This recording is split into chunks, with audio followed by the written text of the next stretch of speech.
जय हिंद। आज थेल्स प्रमेय के बारे में हम पढ़ेंगे।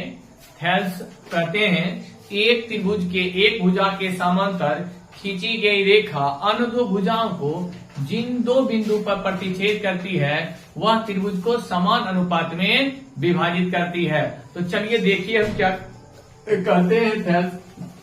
थेल्स कहते हैं इस प्रमेय को प्रूव करने के लिए सबसे पहले हमको प्रमेय लिखना है ऊपर में, उसके बाद साधारण प्रतिज्ञा लिखनी है। साधारण प्रतिज्ञा में क्या है, एक त्रिभुज के एक भुजा के समांतर खींची गई रेखा अन्य दो भुजाओं को जिन दो बिंदु पर प्रतिच्छेद करती है वह त्रिभुज को समान अनुपात में विभाजित करती है। देखिए एक त्रिभुज एबीसी है, एक त्रिभुज एबीसी के एक भुजा के समांतर बीसी के समांतर हम क्या खींचे, डी खींचते हैं। त्रिभुज एबीसी में डी समांतर बीसी खींचे तो डीई एबी को डी पर तथा एसी को ई पर काटती है या प्रतिच्छेद करती है। हमें साबित करना है एडी बट्टे डीबी बराबर एई बट्टे ईसी। तो देखिए रचना की मैंने क्या किया, रचना ई एन लंब एबी खींचा, ई एन लंब क्या किया, ई एन लंब एबी खींच दिया, ई एन लंब क्या खींचा, एबी खींचा। और डीएम लंब यहाँ पर देखिए डीएम लंब किस पर खींचा, एसी खींचा, डीएम लंब किस पर खींचा, एसी पर खींचा। बी को ई से और सी को डी से मिला दिया, बी को क्या किया, ई से और सी को डी से मिला दिया। अब देखिए त्रिभुज का क्षेत्रफल क्या होता है, 1/2 आधार गुना ऊंचाई। ये त्रिभुज का क्षेत्रफल निकाले हैं, चूंकि इसमें तीन त्रिभुज, एक बड़ा त्रिभुज, एक ये त्रिभुज और ये त्रिभुज बन रही है। तो सबसे पहले ऊपर में त्रिभुज एडीई का क्षेत्रफल, एरिया ऑफ त्रिभुज एडी बराबर 1/2 आधार गुना ऊंचाई। 1/2 आधार इसका कितना है, एडी, आधार कितना है एडी और ऊंचाई कितना है EN, अर्थात लंब इसकी क्या हो गया, ऊंचाई। तो एरिया ऑफ त्रिभुज एडी बराबर 1/2 आधार गुना ऊंचाई, एडी गुना करता है EN, इसका नाम रखते हैं समीकरण 1।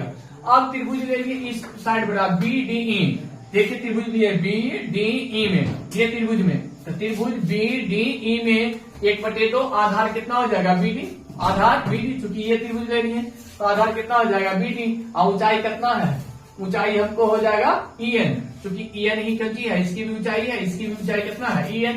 तो 1/2 आधार गुना ऊंचाई, 1/2 कर जाता है। अब के एरिया ऑफ त्रिभुज एडी बटे एरिया ऑफ त्रिभुज बीईडी, 1/2 कैंसिल हो गया, कितना बच गया, EN कैंसिल हो गया, एडी बटे डीई क्या आया, एडी बटे बीडी। अगेन पुनः हम त्रिभुज चलेंगे एडीई में, एरिया ऑफ त्रिभुज एडीई बराबर 1/2 एई गुना टीएम।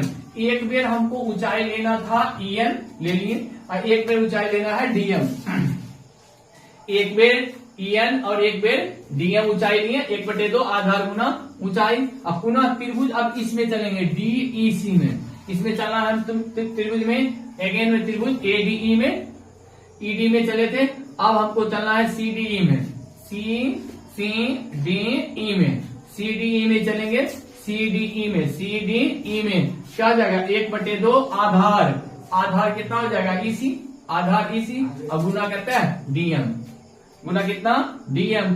अब इस दोनों त्रिभुज का, ये त्रिभुज और ये त्रिभुज के अनुपात, ये त्रिभुज और ये त्रिभुज का अनुपात निकालते हैं। तो एरिया ऑफ त्रिभुज CDE बटे एरिया ऑफ त्रिभुज ADE बटे एरिया ऑफ त्रिभुज CED। तो एरिया ऑफ त्रिभुज करता है 1/2 AE गुना DM और दूसरा कितना है 1/2 EC गुना DM, 1/2 कैंसिल, DM कैंसिल, क्या आ गया AE बटे EC। अब देखिए यहाँ पर ये जो सारे त्रिभुज है, त्रिभुज BD और त्रिभुज CDE, त्रिभुज BDE देखिए तो BDE और त्रिभुज CDE एक ही आधार DE पर है। ये त्रिभुज का आधार भी DE है, यह त्रिभुज का आधार DA है, एक ही आधार DE पर स्थित है। इसलिए एरिया ऑफ त्रिभुज BDE बराबर होगा एरिया ऑफ त्रिभुज CDE। ये त्रिभुज का क्षेत्रफल और ये त्रिभुज का क्षेत्रफल बराबर होगा, क्योंकि दोनों का आधार क्या है, DE है और दोनों समांतर रेखा BD और EC के बीच स्थित है। इसलिए क्या लिख सकते हैं, एरिया ऑफ त्रिभुज BDE बराबर एरिया ऑफ त्रिभुज CED। इसलिए क्या हो जाएगा, AD बटे DB बराबर AE बटे EC। समीकरण किससे, 6 से और समीकरण पद से हमको क्या प्रूव हो गया, जो हमको साबित करना था, क्या साबित करना था, हमको साबित करना था एडी बटे डीबी बराबर एई बटे ईसी, एडी बटे डीबी बराबर एई बटे ईसी हमको क्या हो गया, साबित हो गया। उम्मीद है आप लोग को ये समझ में आया होगा।